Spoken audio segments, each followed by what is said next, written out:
Shalom saudaraku yang saya kasihi dalam Tuhan. Salam sejahtera bagi kita semua. Selamat berjumpa kembali dalam program doa dan renungan firman Tuhan pada hari ini. Mari sebelum kita mendengarkan firman Tuhan, kita bersatu hati, kita berdoa. Bapa di surga, Bapa yang kami panggil di dalam nama Tuhan Yesus Kristus, kami bersyukur buat hari ini, kalau kami ada sebagaimana kami ada, semua karena anugerah-Mu. Saat ini Tuhan, kembali lagi kami datang di hadapan-Mu. Kami akan mendengarkan dan merenungkan firman Tuhan. Berkatilah kami, berikanlah kami hikmat-Mu, agar kami boleh mengerti setiap firman yang akan kami dengar. Di dalam nama Tuhan Yesus kami berdoa. Amin. Renungan firman Tuhan hari ini berjudul, Sudahkah kita hidup dipimpin oleh Roh Kudus? Ayat firman Tuhan terambil dalam Roma 8 ayat 8. Mereka yang hidup dalam daging tidak mungkin berkenan kepada Allah.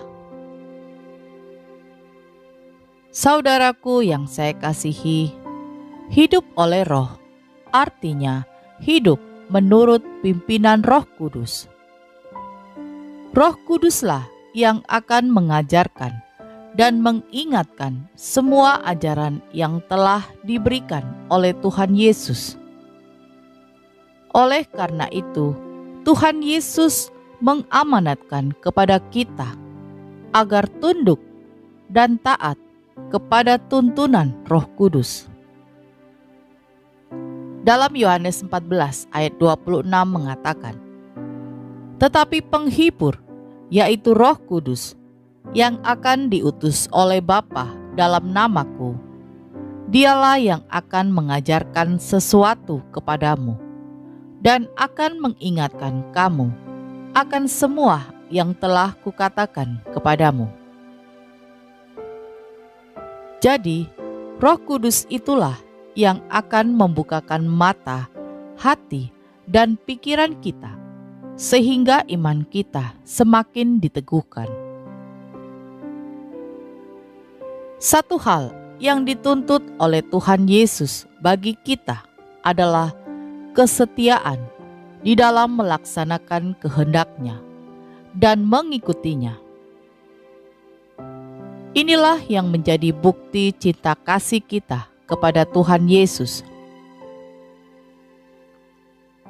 Apabila kita dengan setia hidup dalam tuntunan Roh Kudus, kita akan dilayakkan untuk mengalami kemuliaan Allah. Kita akan mengalami hidup berbahagia bersama dengan Allah dalam Yerusalem yang baru. Itulah yang menjadi jaminan keselamatan bagi kita. Tempat di mana Allah memuliakan orang-orang yang setia kepadanya. Dan ketika kita hidup dipimpin oleh Roh Kudus, maka segala perbuatan dosa atau kedagingan akan benar-benar kita tinggalkan.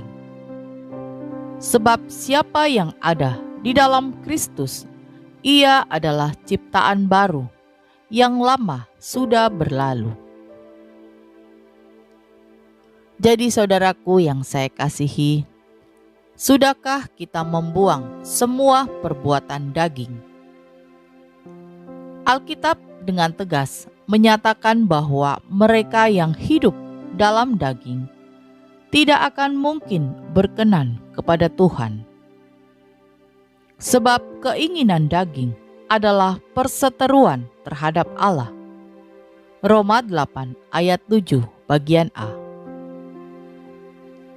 Saudaraku yang saya kasihi, adalah sia-sia jika kita aktif beribadah setiap hari Minggu, kita ikut persekutuan di mana-mana, bahkan terlibat dalam pelayanan. Tetapi jika kita masih saja hidup dalam kedagingan. Dalam suratnya, Rasul Paulus menegaskan, Roma 8 ayat 7. Sebab keinginan daging adalah perseteruan terhadap Allah, karena ia tidak takluk kepada hukum Allah. Hal ini memang tidak mungkin baginya. Oleh karena itu, kita harus hidup sebagai manusia baru, yaitu dengan meninggalkan perbuatan-perbuatan lama kita yang penuh dengan hawa nafsu kedagingan. Galatia 5 ayat 24 mengatakan, barang siapa menjadi milik Kristus Yesus, ia telah menyalibkan daging dengan segala hawa nafsu dan keinginannya. Saudaraku yang saya kasihi, di tengah dunia yang bobrok ini, iblis dengan 1001 macam cara berusaha untuk menjatuhkan kehidupan orang percaya. Sehingga banyak orang Kristen, bahkan para pelayan Tuhan yang terseret di dalamnya, masih saja hidup dalam kedagingan, terikat dan dikendalikan oleh dosa, sehingga melakukan perbuatan dosa dianggap sebagai hal yang biasa dan wajar. Ibadah dan pelayanan yang dilakukan dianggap sebagai rutinitas semata. Ibadah dan pelayanan terus berjalan, sementara perbuatan dosa juga enggan dilepaskan. Apalah artinya semua itu? Berhati-hatilah. Roma 8 ayat 13. Sebab jika kamu hidup menurut daging, kamu akan mati. Tetapi jika oleh Roh kamu mematikan perbuatan-perbuatan tubuhmu, kamu akan hidup. Jadi, sudahkah engkau hidup dipimpin oleh Roh Kudus? Amin. Mari kita berdoa. Bapa di surga, terima kasih untuk firman Tuhan hari ini. Mampukan kami Tuhan untuk semakin setia dalam tuntunan Roh Kudus-Mu. Biarlah kami boleh selalu menyenangkan hati-Mu. Terima kasih Tuhan. Ya Bapa, malam hari ini kami bersyukur dan berterima kasih atas semua berkat yang telah Engkau limpahkan di sepanjang hari ini. Sebentar lagi kami akan beristirahat. Kami mohon berkat dan perlindungan-Mu agar kami dapat tidur dengan nyenyak dan bangunkan kami besok pagi dengan kekuatan yang baru, dengan tidak kekurangan suatu apapun. Ampunilah kami Tuhan atas segala dosa dan kesalahan yang telah kami perbuat di sepanjang hari ini, baik sengaja maupun yang tidak sengaja. Terima kasih Tuhan, kami sudah berdoa malam hari ini. Kami percaya Engkau sudah mendengarkan doa kami. Di dalam nama Tuhan Yesus kami berdoa dan mengucap syukur. Haleluya. Amin.